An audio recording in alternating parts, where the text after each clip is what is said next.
Good morning, Singapore. It's a real pleasure to be here. My name is Thibaut, this is Jeremiah, and today we're going to talk about the security wolf of Wall Street, fighting crime with high-frequency classification and NLP techniques. Allow me to introduce myself. My name is Thibaut Roy. I am the Manager of Development and the Research Team at OpenDNS. You may also know one of the projects I've worked on, and I've been working on for the last actually 2 years. Open Graffiti, which is a data visualization platform. And more recently, I created this project called Avalanche. It is going to be described today in this presentation. And the main focus of my research in the OpenDNS labs is data visualization, obviously. 3D graphics, I'm a former NVIDIA engineer. But most importantly, graph theory and real-time systems. Hello, everyone. My name is Jeremiah. I'm a scientist at OpenDNS Labs. I previously worked at Mandiant doing IR and DNS research, Evernote doing AppSec and kind of IR work, and Uber doing data science. I just like to solve interesting problems, and proud SPCA Pitbull puppy owner. And that's her right there. And the agenda for today, so first we're going to start with a short introduction to cover some fundamentals to make sure we're all on the same page. Then I'm going to describe this Avalanche project that I've been talking about and the research pipeline and how we actually process data that we see every day at OpenDNS. Then we'll have to talk a little bit about graph-oriented data mining, which is a crucial piece of the puzzle for what we do. And then finally, the second part of this presentation is all going to be about NLP classification. This is going to be Jeremiah covering this part. And then we'll have a short Q&A session. All right, let's move on to the introduction. So just a little bit about OpenDNS Security Labs. So I like to think about it where data science kind of intersects with network security. So we deal with big security data on a daily basis, over 80 billion queries, DNS requests per day. We're typically known as a DNS company, but we're actually also have a proxy team, and we're process over 10.1 million HTTP requests per day.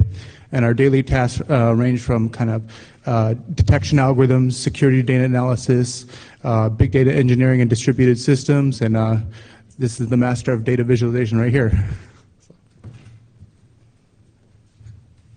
Thank you, Jeremiah. All right, now to process that much data every day, one very important aspect of our work is to go real time. And I'm not going to dwell into all the details of what real time actually means. Here in this presentation, every time I say real time, I actually mean near real time, for those of you who are connoisseurs. So let me describe the Avalanche project.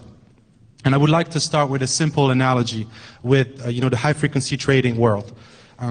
In finance, what they do is they have obviously the stock exchange where you can see all the trades publicly available. And then they use a quant server that is running a couple of strategies.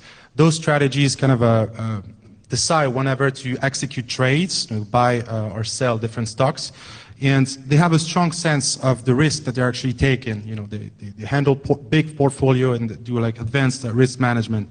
And in order to build those strategies, they run back testing, which means they're actually testing their strategies over historical data. And really, this is not that far from what we're actually doing every day. Our resolvers are basically this stock exchange. This is where we're seeing heavy traffic every day. Those strategies that they run in finance, this is more or less, the models and classifiers that we have running on real-time traffic. And we also have a strong sense of the risk we're actually taking when we execute certain decisions. For example, the execution for us would be blocking, obviously, like whitelisting or any sort of domain tagging in general. And obviously, if one of your models decide to block google.com, then you basically have to look twice on what the models are actually doing. So this is where the predicted impact on our users becomes really important in terms of risk management. And obviously, all those models, all those strategies that have been created need to be tested on historical data. This is our own back testing with machine learning in general. All right, so couple of points about the Avalanche project. It's open source and available. We're actually releasing it for Black Hat Asia this year. It's available at this GitHub address, Tiboroi/Avalanche. It's also going to be included in the archive that you're going to get at the end of this conference. So I really invite you to check it out. This is our, again, real-time data processing framework. It is highly modular, parallel with a distributed design. It's fully written in Python with ZeroMQ. If you're not familiar with ZeroMQ, it's an amazing messaging library, which I highly recommend. And this is also, the framework that we're using to run a lot of different real-time models on our traffic.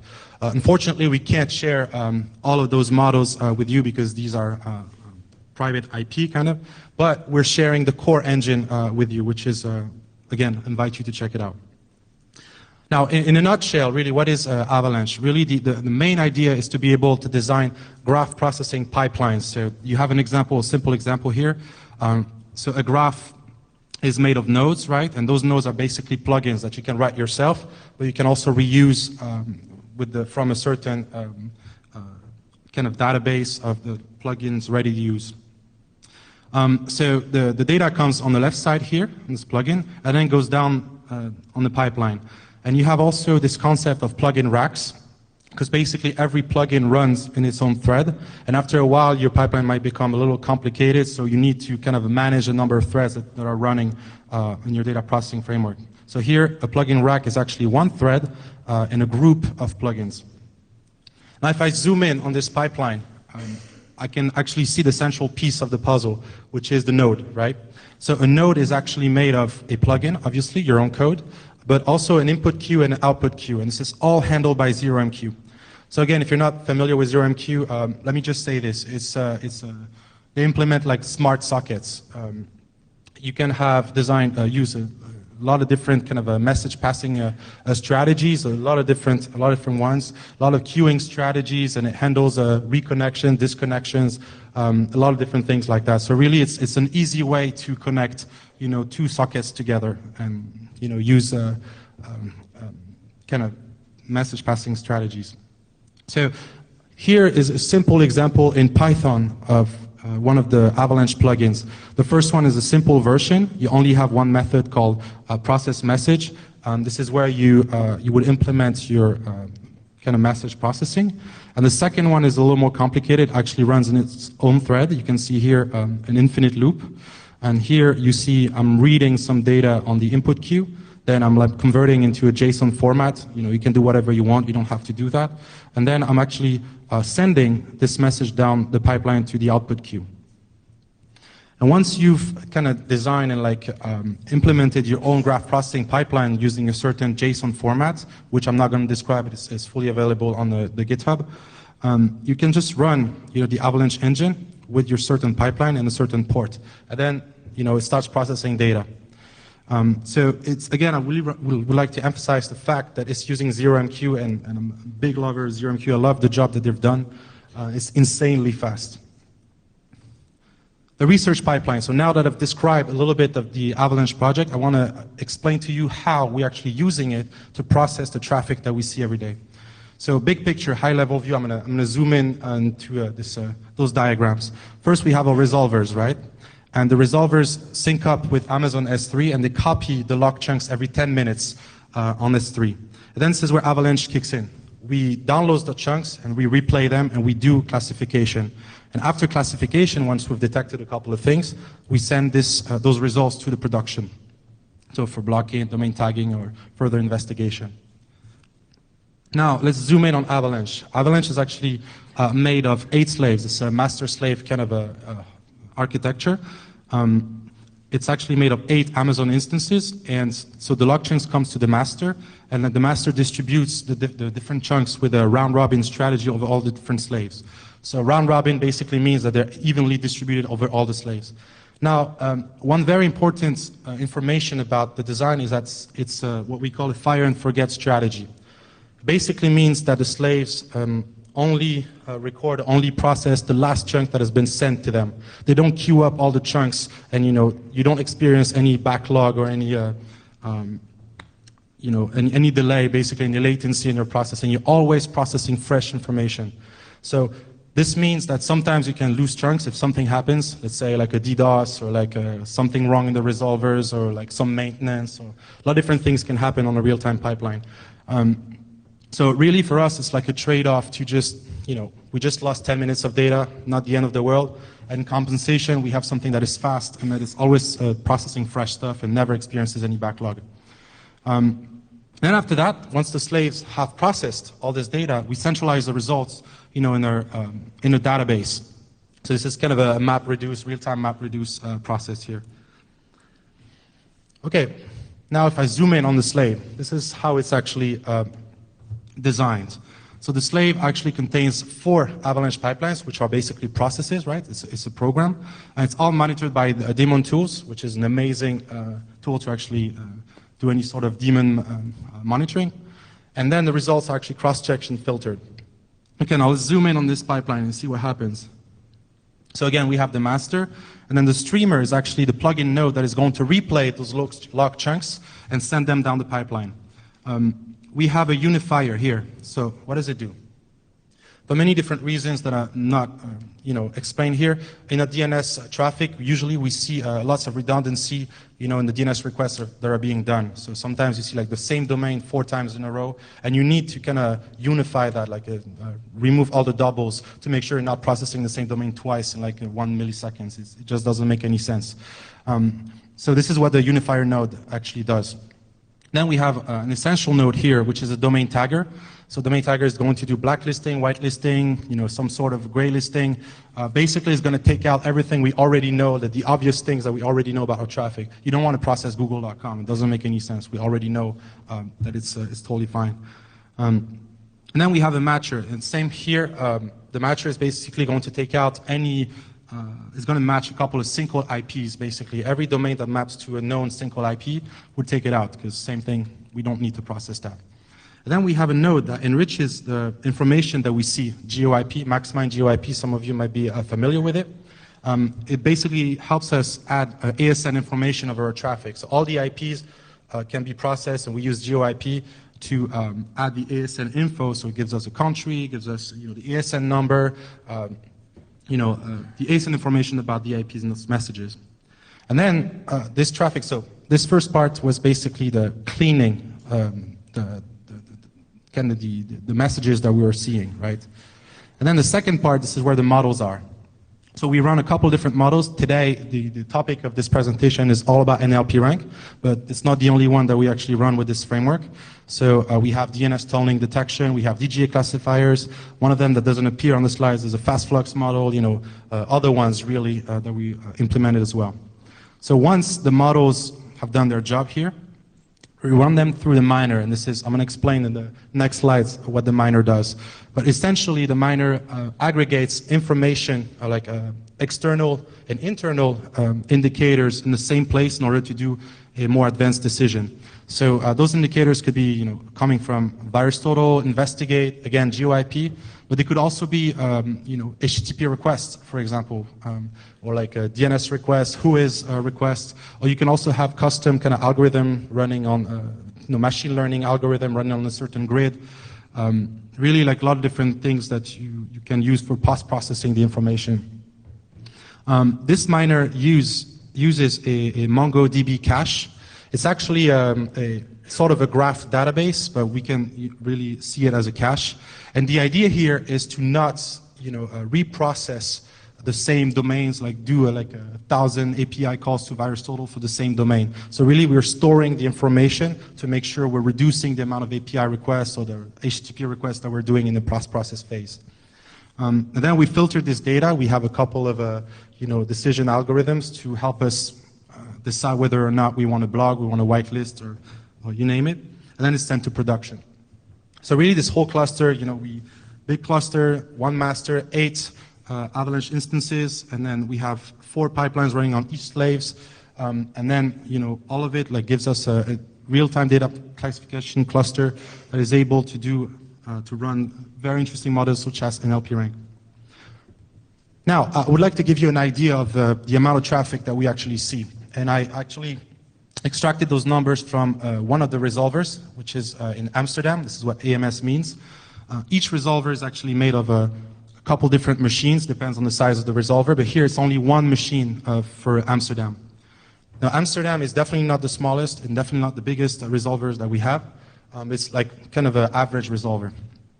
So the most important metric here is the number of queries per second for the query logs.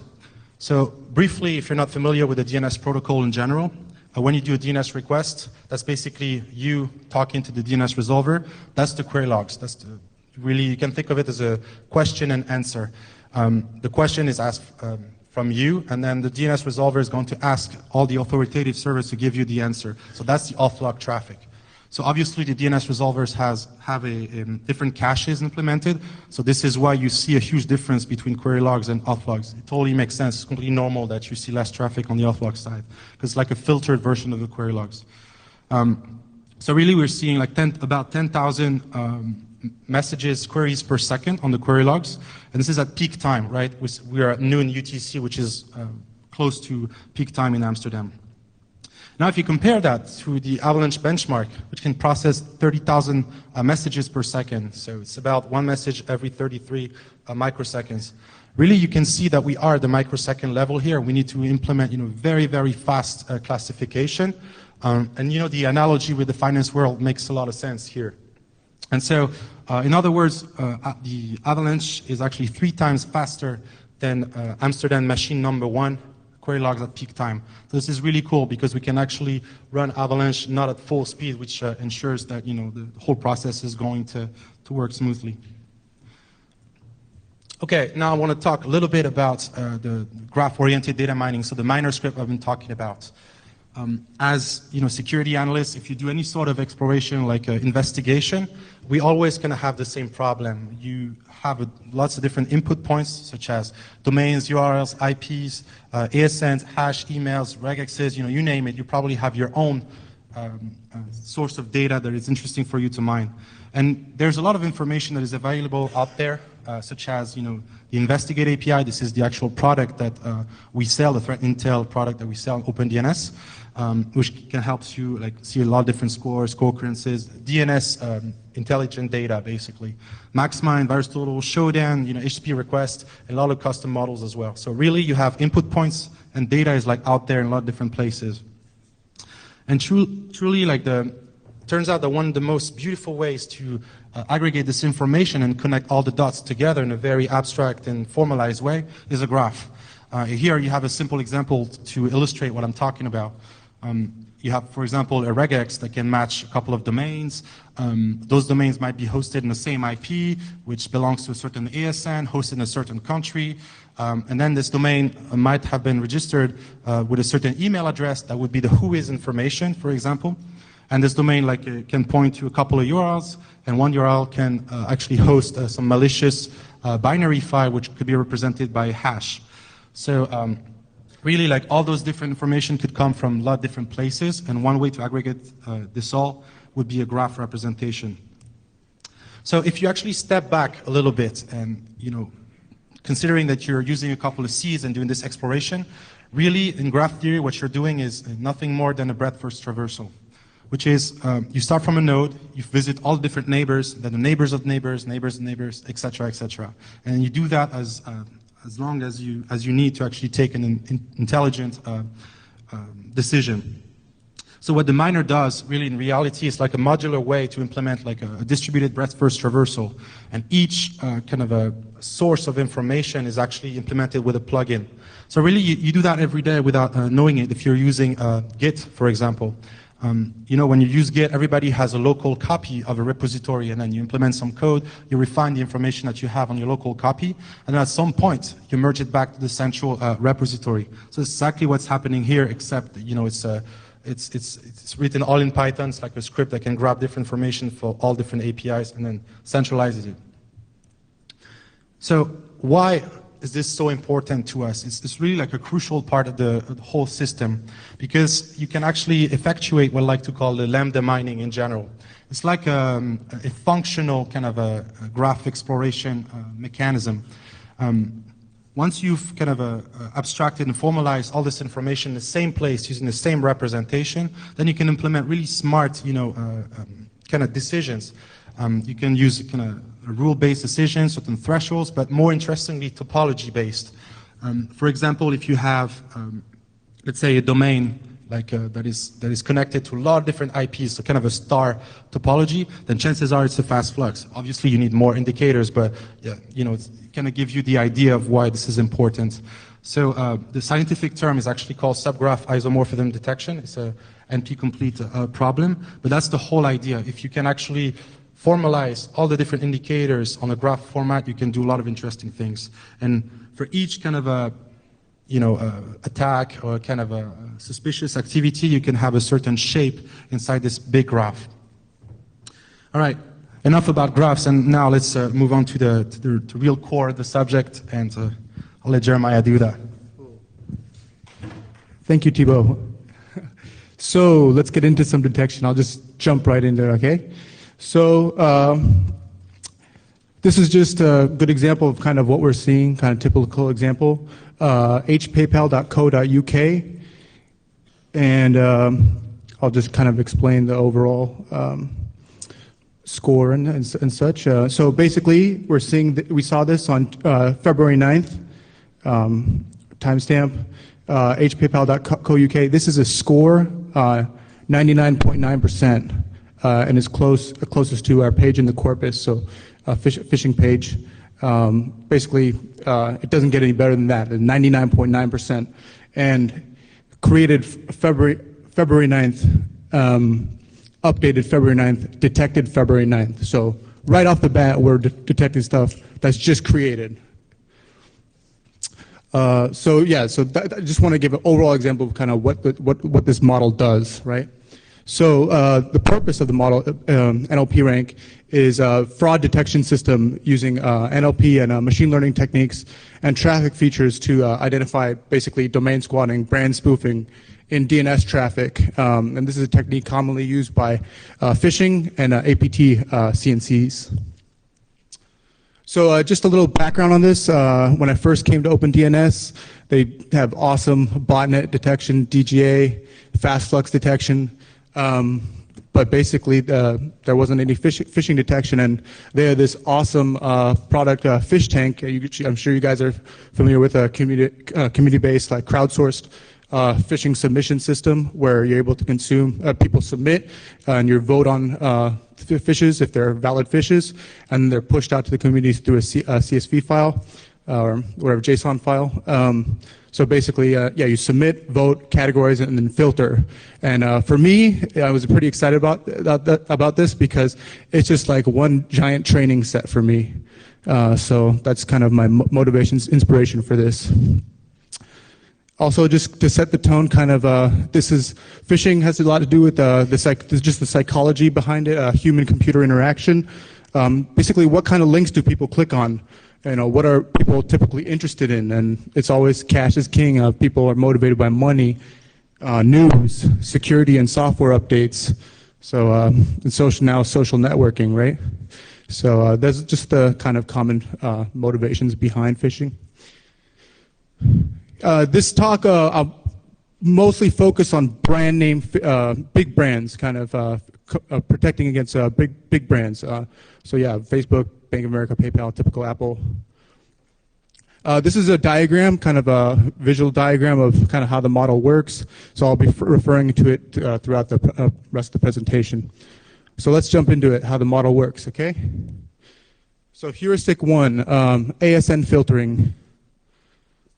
So from here, we have an input feed, a DNS feed. We see over 80 billion DNS queries a day. So we need some type of filtering. We need to basically throw out as much shit as possible, right, before we do text processing because it's computationally intensive. So we have a whitelisting, ASN filter, and then a popularity check. Yeah, so again, text processing is resource intensive, so we got to remove as much as possible from the traffic. So think about the ASN, right? It's basically, your service provider. It's basically your neighborhood on the internet, your zip code, right? So domains typically exhibiting fraudulent behavior are hosted on ASNs that basically they have no association with the company they're spoofing. For example, if you you get sent a email with a advertising a Java update, you'd expect it to come from an ASN associated with Oracle, right? Or same thing with Google. If you Google update with Google, right? So if they're not, then something's already kind of shady, right? Basically, that's kind of what we do, as Thibaut talked about with Avalanche. Our authoritative logs come in, which are, we have the query logs and we have the authoritative logs, the question and the answer. And we have the enricher plugin in Avalanche, which basically does a GeoIP lookup, or with the MaxMind, you could do an ASM lookup on the server IP, and basically adds it to the logs, so you can process. So we've created a mapping of brand names to their legitimate ASNs. All the companies, Google, Apple, everything, Wells Fargo, and we look at just basically the typical phishing sites, right? And we look up domains and IPs as they come in. So heuristic 2, defining malicious language of the internet. So let's get into some NLP, right? So the next step, right, is to actually process the fully qualified domain name. And the subs, I use a couple different algorithms, but we use the edit distance algorithm and some custom kind of regex automata theory to account for a bigger penalty, but I'll get into that. So first thing I did was building intuitions for the data set. From the APT and phishing data sets from PhishTank, I extracted English words and I stemmed them, which is a common NLP technique, basically getting the root of the word. So common words in the English dictionary were mail, news, soft, serve, update, game, online. You could see the list goes on through Yahoo in there. That's just as a show you as an example of a brand name, but they're common brand names through Google, Apple, iCloud. And then there's I apply this technique called basically bigram collocations or co-occurrences, right? So again, going back to the kind of the targeting human psychology aspect, what would you get to click on a link? So typically software update, right? Apple support, Yahoo support.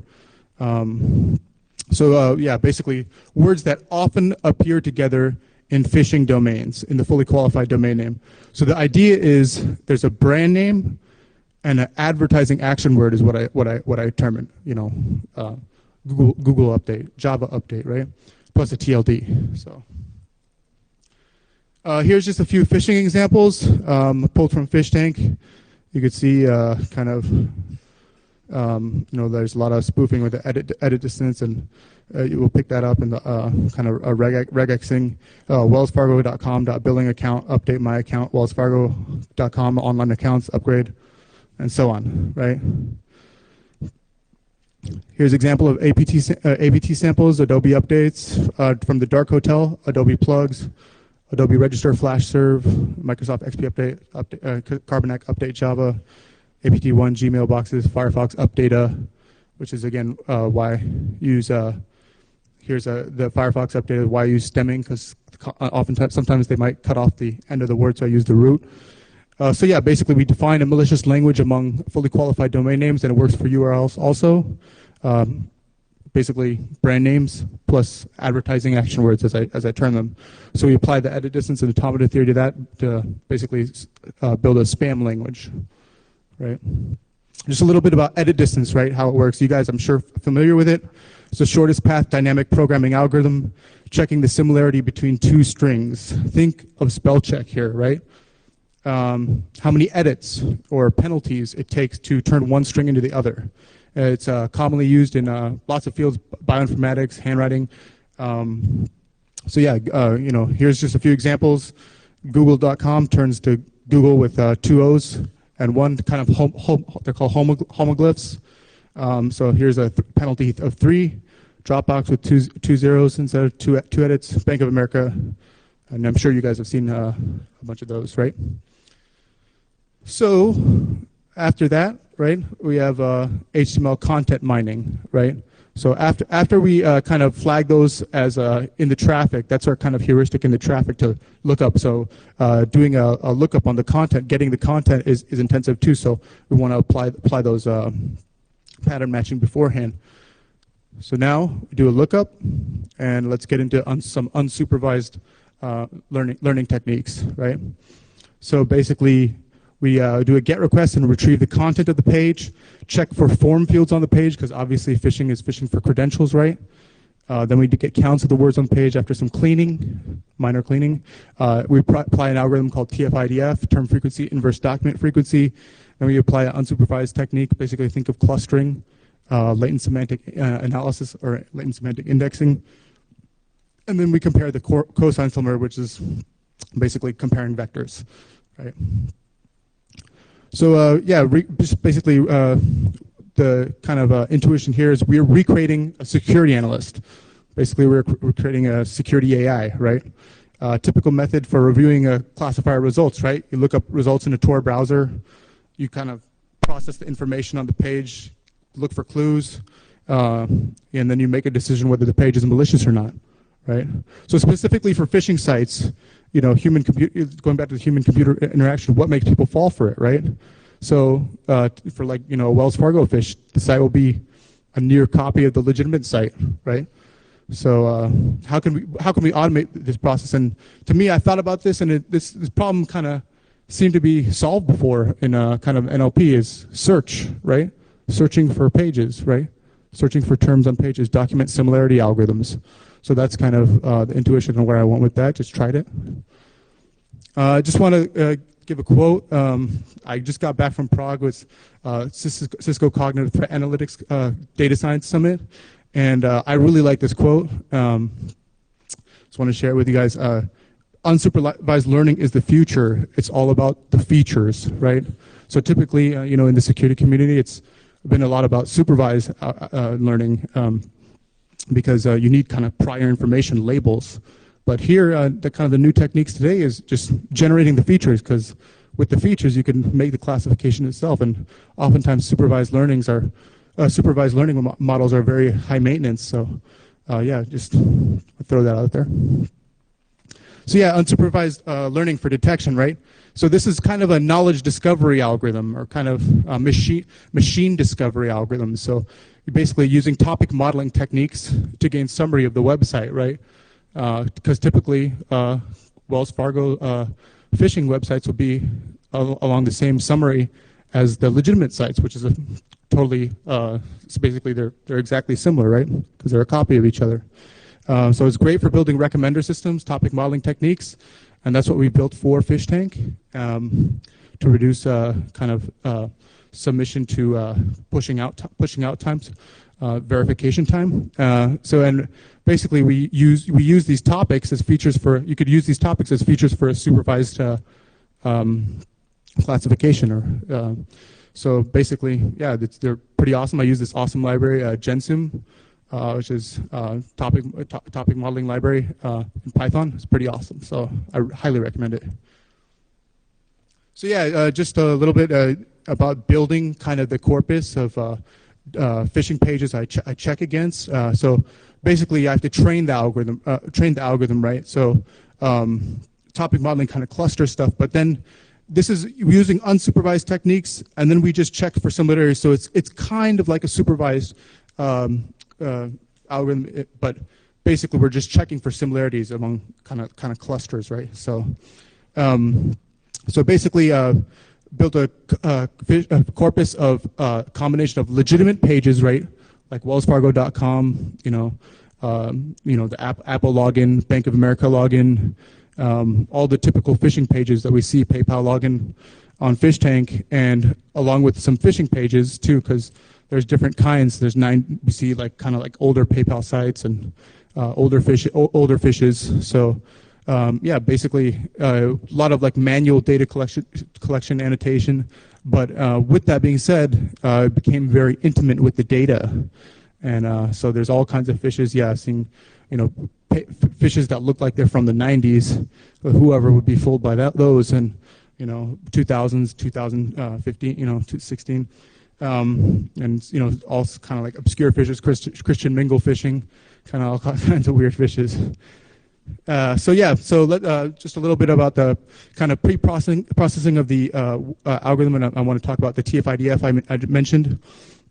So basically for TF-IDF, the input is basically a word count vector. So like the query, the HTML document query, or you could over the matrix, which is basically the corpus, transforming the corpus into TF-IDF weighting. Basically, it shows how important the word is to a collection. And you could use this as a search technique. This is common used as a search technique. Basically, the term frequency, yeah, it's exactly like it sounds. Basically, a number of times the term appears on the page. But basically, the term relevance doesn't necessarily increase with the frequency of the word, right? So basically, just because it's a lot, you see it a lot of times in the document, doesn't necessarily mean that it's important to the document, right? Could be adjectives like good, or bad, but that doesn't really tell anything about the story or anything, right? If you apply it to like a book, right? So yeah, then we want to apply this kind of inverse document frequency, which kind of emphasizes the rarity of the terms, right? We do a product, a TF weight times the IDF weight, and basically, yeah, we have it right there. There's a formula at the bottom, and I applied TF-IDF to kind of just give an concrete example for you guys. Top 10 TF-IDF scores in words in Shakespeare's Macbeth. So you get Macbeth, Macduff, murder, lady, these are stemmed, witch, banquo. So basically they're kind of themes, right? Summary, you think of topics, right? So, and then LSI goes even a little bit farther and throws out more noise. So just want to give you an example, concrete example, because the math on the slides might be a little confusing. So basically, next thing we apply LSI, which is basically unsupervised algorithm. Think about, again, clustering. And great thing about LSI, it throws out the noise, a lot of the noise. So basically, you have think about dimensionality reduction, right? So you have a count matrix or a TF-IDF matrix where basically where M is the rows, N is the number of terms, and M rows is the number of terms, and N is columns is the number of documents. So then we pick a value K, right, which represents the number of topics and concepts, basically dimensions, variation. And that's the kind of thing, the variable we have to test with the number of topics, how many topics we want, the magic number, so to speak. So basically the process is decompose X, the input matrix, into three matrices, U, S, and V transpose. U is the M by K matrix, where M is the number of terms, K is the number of concepts, S is the K by K diagonal matrix, or basically elements are the amount of variation captured from each topic, and V transpose is the K by N matrix, where K is the concepts and N is the number of documents, and that's what we're interested in, V transpose. So, and then from there we take the cosine similarity between vectors. It's basically just a similarity measure, and from here, think about the normalized dot product. We're comparing vectors. We're comparing similarity between vectors. And from there, we kind of get our classification, so to speak. And from there, we get the top N similar documents, push to our block list, auto tag brand names of fish tank, push out daily results, build training sets, and retrain periodically, right? So enough math, let's get into the results. So just here's an example, right? I just wanted to give a kind of basic example. So here was a domain that was a Wells Fargo fish, and you basically compare it against the corpus and you get back a bunch of scores about how similar it is. These are the cosine similarity, the score I showed in the beginning for that PayPal page, and what pages it's closest to. So you see a page, it's actually closest to wellsfargo.com, which is the legitimate page. So basically, it's a fish because it's not coming from the ASN, obviously not valid by Wells Fargo cert. For all you data scientists in the room, running K-fold cross-validation, 600 HTML documents from Fish Tank, basically an 80-20 split. So this is just on Fish Tank data. I just did it because it's a bunch of URLs and there's so much live traffic. I just wanted kind of a controlled, semi-controlled environment. But there's many pages on Fish Tank, enough for kind of variety. So I thought it was a good set. And as you can see, it's coming back with great results. The accuracy really high. So that's encouraging because that means we could recommend we could reduce validation time on Fish Tank from submission to validation. Doesn't have to be flagged by 20 people before the fish makes it out to the community to be protected and consumed, right? So just some more samples, right? So here's, NLP Rank is picking up a combination of dedicated and compromised domains. So here's just some examples. I pulled some this morning for you guys, some fresh samples this morning for you guys.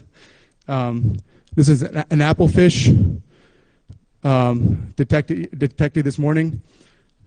91% cosine similarity, and basically created March 30th, updated March 30th. So basically the real-time detection, right? PayPal fish, 99.6%, February 10th, created February 10th, updated February 10th, and the first query we see is on February 11th, right? Boom, Gmail, Google Drive, 95.5%, closest. Yeah. So this one was interesting.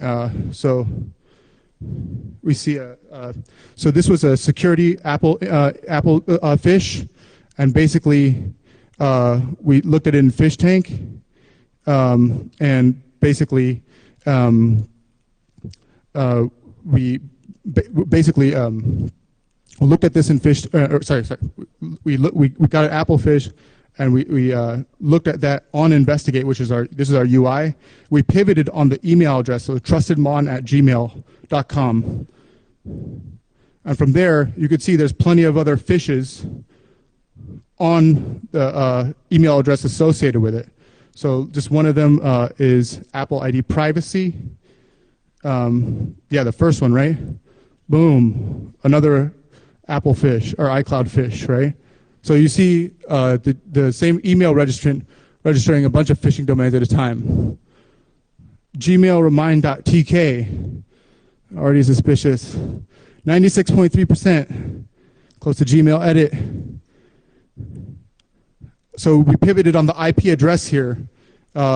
Basically, you could see a bunch of phishing domains already registered on the IP address. So the main point I want to emphasize is that oftentimes when you see a bunch of these fishes, you could pivot on a certain label and Investigate and see a bunch more fishes. So Google Secured Center, 95.9%. Boom. Bunch more fishes when pivoting on the email address. Securedgoogle.com. Not even up yet. So I just want to say, I'm not into buzzwords, but, kind of predictive. No, I'm just messing here. Sorry. Compromise samples, right? 90% PayPal. So these pages are pages that basically regular sites that have been compromised, kind of domain shadowing, right? Where the phishing page is located a bunch of labels deep. So this is the phishing page. This is the actual, rural Maquinas, so you could see that here, the actual site that was compromised. Gmail, 98%. Stephanie LaSalle. Yeah, so that's the landing page, the original site. Bank of America, 98%. I just want to emphasize the amount of brands. Microsoft Outlook, 99%. Wells Fargo, 93%, 93.4%. USAA, this is actually one from this morning too, 3:30, pulled for you guys, so you guys could check if you don't believe me. The landing page, paramountweb.com.au. Dropbox, March 16th. Facebook. Oh, this one's from today. False positives, because everyone always talks crap about that, right? So the false positives for this, no model is perfect. But for here, some of the false positives we're picking up is Mark Monitor domains, but actually it's kind of good because those domains are, basically that's what Mark Monitor does, brand protection. So it's almost like a test set in our live traffic, right? And they're coming back with high probability. So, but we need to filter those out. wellsfargo.com, obviously Mark Monitor right here. Here's googles.re, play googles.re, and then it redirected to this page, payforinstall.ru. which already sounds fishy, but no one's going to miss this if we block it anyway. So, and you could see there's a bunch of typo squatting on there anyway, apple1.us. Just showing a bunch of kind of samples you could see coming back with some high 90s. So it's working well.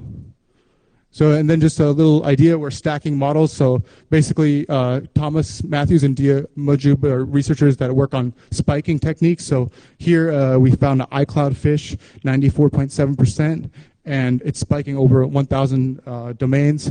So basically, we could catch large-scale phishing campaigns as they happen. We wrote a blog about it. Go check it out. Some other clues, just there's HTTrack, a tool used to clone a site. We actually seeing this in the traffic, so it's actually mirrored from Google.com. The site is actually mirrored. It's actually in the HTML content.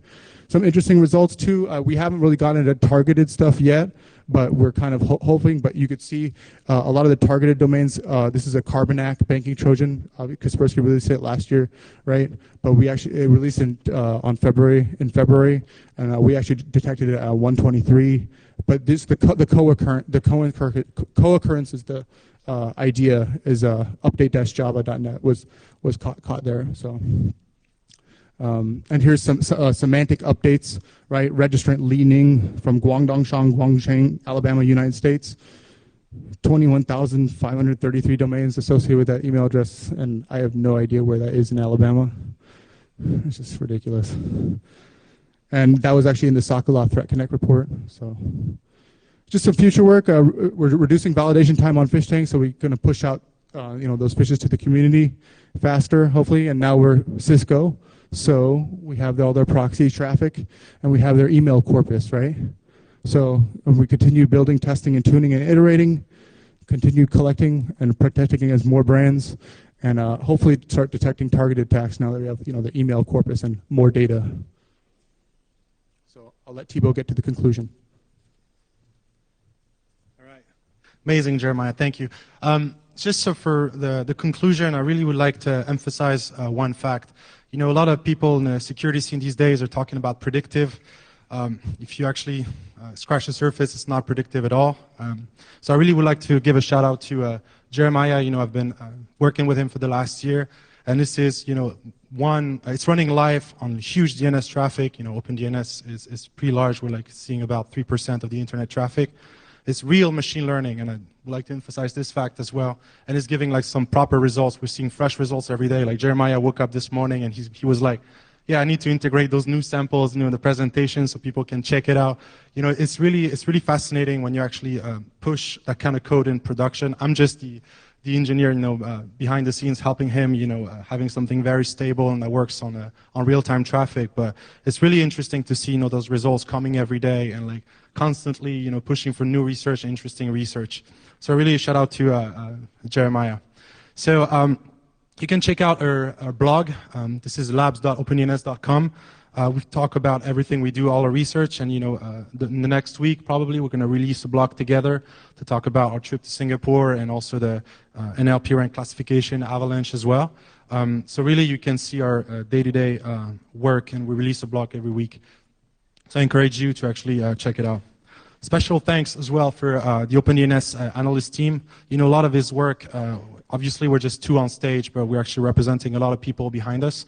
The analyst team, which helped us, investigate on all those different domains and helped us refine, fine-tune kind of the machine learning algorithm that we were using. You need to actually investigate on a lot of those domains to figure out if they're real phishing candidates or not. Obviously the OpenDNS marketing team, because we couldn't be here without them. And most of all, the Black Hat staff, thank you so much for having us today. And now we're moving on to Q&A sessions. If you have any questions, please feel free to ask. Thank you so much for your attention.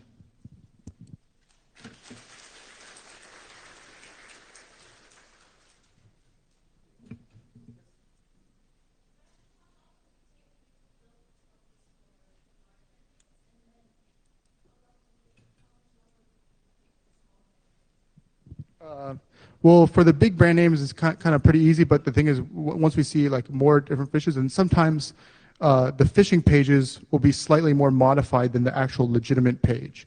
And also we have to account for different languages too, right? So building out the overall corpus didn't really take that long, but of course adding more and more and then fine-tuning those results. And right now our goal is kind of like retraining weekly. So we're adding results and kind of retraining results weekly so we could get higher detection rates. And again, languages.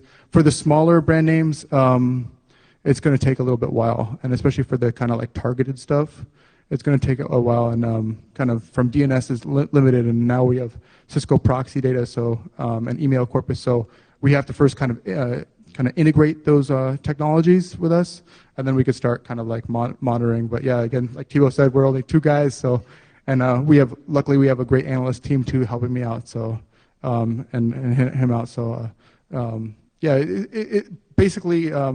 For the big brand names, it didn't take too long because there's lots of stuff out there in Fishtank. But yeah, for the kind of like smaller brands, it's going to take a little bit while, and then the targeted threats, and then basically retraining weekly, right, with the results. Yes, sir. Sorry. Yes. Oh, which one? The PayPal? The first one? The PayPal one? Was it? That was actually detected from live traffic. So live DNS traffic. Talking about... Yeah, keep going. Yeah. Oh, the overall process. So that's actually from our live authoritative log traffic, our DNS logs. So we're running this... yeah, it's a little bit, it's filtered a little bit because it's our authoritative logs. So basically the query is the question, and our authoritative logs is the answer. So domains that don't really resolve, we don't really look at, because there's, you know, we need an IP, we need the domain to resolve, right? And we need the ASN score to kind of filter those out. Yes. Yes.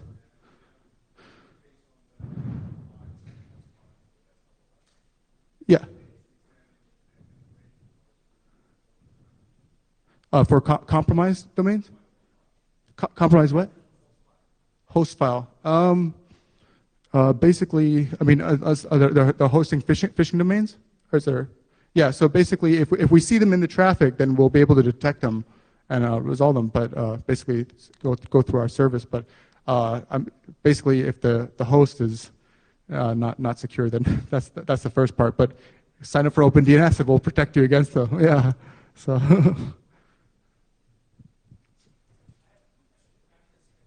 Yes.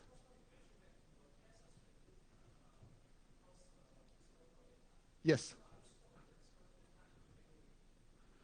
Yeah. So the historical data, the logs, basically, we store in different ways. Hadoop cluster. We have a Hadoop cluster running as well. But for our own purpose, we're actually storing it on Amazon S3, and we replay those log chunks to do this real-time classification.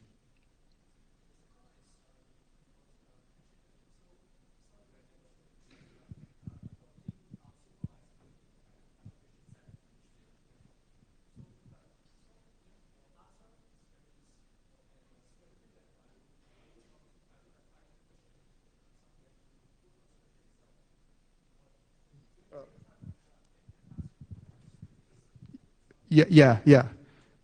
So I see what you're saying, kind of like using machine learning to kind of improve the detection, the actual machine learning algorithm, or the. Yeah. Yes, I actually think it will work really well with the email corpus. I mean, think of anything that's basically text related and you're looking for similarity. That's kind of the background around this, right? You're looking for document similarity. So imagine kind of like different kind of spamming emails that use the same kind of language. But for this one, I think it works really well just because basically think of a search technique. You're searching for domain or pages that are very close to each other. So think of when you see it in a kind of like graph form, the clusters of pages will, if you just kind of examine Fishtank on live traffic and you cluster all the pages in Fishtank based on the topics, you'll see like large clusters of Wells Fargo, Google. So that's kind of the idea behind it. And then what I'm kind of doing right now, and this is kind of hard too, is building a grid search for testing K, which is basically the magic number, right? K is the number of topics, right? So the dimensions of the actual vector that we're comparing against. So building a grid search, so testing 1,000 topics, 2,000 topics, 3,000 topics, 5,000 topics, kind of just testing in that sense. But I think it could be applied to many different kind of algorithms. A similarity score, if you have a blacklist, are domains or URLs that are similar to that, you know? Just the idea, the concept of having similarity. If you're similar to something bad, right, then basically there's probably more bad where there's more, you know, other bad, right? So, yeah. Thank you. Yes. Yes. Yes. I didn't really try too much. I know the Jacquard similarity. You know, I kind of messed around with that on the side. Edit distance is a similarity measure, kind of, so it's kind of like but it's kind of applied on the domain name. But I think cosine similarity works best for document similarity comparison, right? Comparing basically the angle between two documents, right? Between two vectors, and that seemed to work very well. So I didn't really have to, but that's a great, you know, idea, and for future research, I think. The next step is really to kind of push a Jacquard similarity into production and see how that performs close to the cosine similarity, right? So yeah, that's a great question. Yes, sir. Yes. I tried LDA. LDA is a lot slower, right? So, because it kind of does like multiple iterations, but that's kind of the next step. So try different algorithms. You know, LDA, that's another great question. But if we're able to kind of, LSI is very kind of, it's kind of a little bit, it's more basic than LDA, but it's much faster, right? So, and that's what we're kind of going for here. So, and especially with the training process, right? So, but I think in terms of like, you know, for actual text, like books or something, LDA is great too. And I actually ran it on a couple of like test samples, and LDA actually came back with some. I like that kind of those results better on those books. So, but it was just it's too slow when dealing over the network traffic and stuff and retraining. It's just so yeah. Any more? All right. Thank you so much. Yeah, pleasure.